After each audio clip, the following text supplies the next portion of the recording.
from your career, is there anything that comes to mind that you wish had gone different?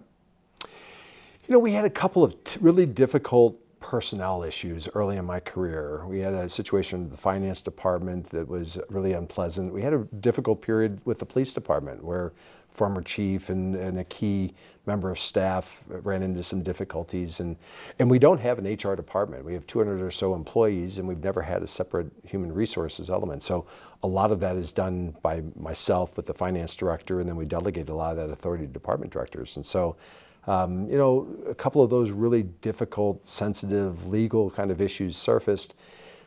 But in the scope of 28, 29 years, the fact that we have had so little of that is something I'm really kind of proud about. So, the difficult issues when you're dealing with personnel, but over the course of a career, it's been many more positive experiences with really wonderful department directors and dedicated employees. And so, that was a difficult period of time. I'd have to say the rec center, which is a source of pride for us, the fact that we didn't do a better job of laying out a sustainable future for that facility has us some 25 years later still trying to figure out how to make that wonderful community asset really an accepted, excited part of this community. That's something we're diligently still working on. So that's something in hindsight I think we could have done a little differently from the very beginning.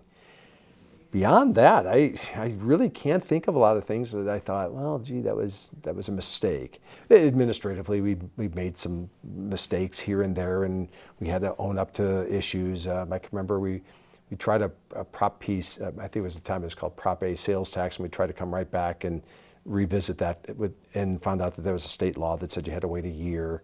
Well, the fact that we didn't know that was unfortunate, and we had to just kind of learn from it, and we regrouped and went back to the voters and got that done. We had the Coles TIF project, and there's a reporting requirement for every year and every 5 years, and we missed a reporting requirement. Well, at the time, under the penalty for failing to timely remit an annual report for your TIF project means that you're on suspension. You can't do another TIF project for 5 years. Then we had the opportunity for Westside Marketplace. Fortunately, we had the relationship and confidence of Phelps County, and they became the TIF commission, and we were able to mutually do that project together. So, there are things that I learned along the way that just simply wasn't on top of what state statutes, and the workload was diverse and challenging and exciting, and so, those kinds of errors. But we always owned up to them, confronted the city council, and figured out how do we work around this. And by far, the experiences of accomplishments shadowed, I think, those occasions where we stumbled. That's quite a chunk of history when you take a step back. I think you were here for 9/11, the housing bubble bursting, the COVID pandemic. Y2K. Y2K. Until I thought about this interview, I thought I hadn't given a thought to Y2K. Well, going into 2000, we thought the world might end. We thought technology may implode. And so we were having contingency plans for Y2K. We did the big Southside annexation. When I first came in 1998, they were 97, but into 98, they were struggling with getting a court case approval to go to the voters for a big annexation. We annexed an area the size of the city of St. James on the southern boundary. So I had a chance as a fresh set of eyes working with the council and department directors. We had to totally revamp that annexation plan of intent, take that to court, get the court to acknowledge that it was a necessity, and then we took that to the voters and had that ultimately approved. So that was a 2 or 3 year process. But now look what's happened on the south side. Lions Club Drive was built. It had been talked about for decades. Number of subdivisions developed as a result of that. The trail system on the south side. So many things came from that project, but that's going back a long time. So I can only imagine the memories you've got from all your years. Do any happy memories come to mind? Any proud moments?